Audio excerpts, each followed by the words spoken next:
So we know that individual racism is not the only type of racism that is reproducing racial inequality in our current society. So what is the type of racism that exists on a higher level of analysis? There we have institutional racism. According to our textbook author, institutional racism is defined as the policies, laws, and institutions that reproduce racial inequalities. And remember that in our Tuesday lecture, we introduced the concept of institutions, social institutions. And we also say that social institutions, in order to conceptualize a social entity as a social institutions, we need to conceptualize it from two perspectives. One is that we know social institutions articulate what we call as institutional norms. And these institutional norms are really powerful to the extent that a lot of people may take them for granted. The second perspective is that social institutions are the most influential to individuals who are affiliated with these social institutions.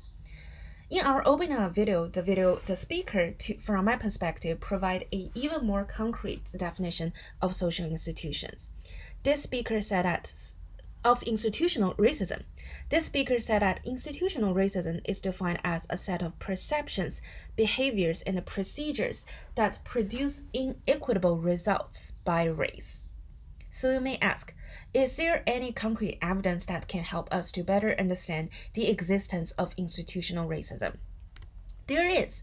In fact, the racial achievement gap that I showed you in the very beginning of this series of lecture is a piece of evidence that illustrates the existence of institutional racism in one important social institution, which is education.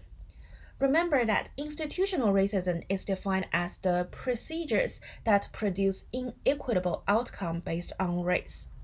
So let us imagine how institutional racism may operate in education as an important social institution. We have observed the disparities in the achievement score between white students and black students, even in the states where Santa Clara University is situated, California. And supposing that the institutional norm in the education institution is the norm of meritocracy. This means that stakeholders may select students and distribute resources and opportunities among students only based on their achievement score. So if black students on average have lower achievement score than their white classmates, this means that black students may receive fewer resources and opportunities in the educational social institution.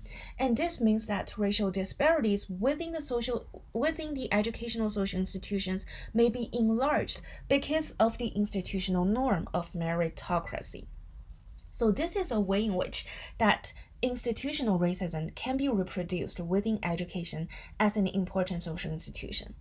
So compared with what we have learned about individual racism, what are the uniqueness of institutional racism? One important factor that we need to remember when we talk about institutional racism is that a lot of the ways in which that institutional racism is manifested is not explicit. So to some extent, some outsiders, people who have not taken a class on race and inequality may say the norm of meritocracy is not explicitly racist. But we have observed that the norm of meritocracy in the institution of education can produce inequitable outcomes based on people's racial and ethnic identities and based on students' racial and ethnic identifications. And one thing that I really need to highlight before we jump into the next discussion on structural racism is that although in a lot of scholarly communities and even in the public policy reports, we can see that we usually refer to the existence of educational disparity as something that is the achievement gap. But we as scholars of sociology, race, and ethnicity need always to be critical. Although we say that this is an achievement gap, it does not mean that this gap is attributed to the real achievement of the students. And in fact, when we discuss structural racism, we can see that a lot of this achievement gap is not about the individual level achievement. Rather, it is a product of the operation of different social institutions and of the operation of even different social structures. So when we say achievement gap, we cannot attribute the gap to the individual level efforts. Otherwise, we would fall into the trap of colorblind racism.